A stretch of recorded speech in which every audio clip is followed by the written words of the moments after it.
ત્યાં તાઇવાનના અંદર એક એમને પાછી પરિસ્થિતિ ચાલે છે, હોંગકોંગના અંદર એમને હોંગકોંગ પોતે એક ફ્રીડમ માટે એક પોલિસી, આ બધી ઇન્ટરનેશનલ જે પોલિસી અને સ્ટ્રેટેજી છે ને એના કારણે એને ક્યાંય ફાબવા દેવામાં આવતું નથી.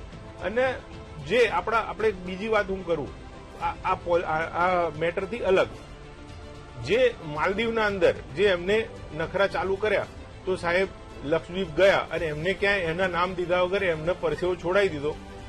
એ જ રીતે એમને અત્યારે એક આપણે વાત કરીએ ને કે સાહેબની ચાહના એટલી જોરદાર છે, આખા ભારતમાં જ નહીં વિશ્વમાં એમની ચાહના, એમની સ્ટ્રેટેજી વખણાય છે. એમને એક મન કી બાતમાં વાત કરી કે દરેક લોકોએ પોતાના વેડિંગ અથવા પ્રી વેડિંગ તમે ભારતમાં કરો, બહાર ફોરેનમાં ના કરશો. વિશ્વના ટોપ 10માં આવતા ઉદ્યોગપતિ મુકેશભાઈ અંબાણીએ એમના દીકરાની પ્રી વેડિંગ ઇવેન્ટ ગુજરાતમાં કરી. આ વિચાર આપવો ને, અને એમના ફોલોઅર મિલિયન્સ, જે એવું કહેવાય ને કે વિશ્વમાં સૌથી એક્સેપ્ટેબલ નેતા જો કોઈ હોય ને તો એ નરેન્દ્રભાઈ મોદી છે.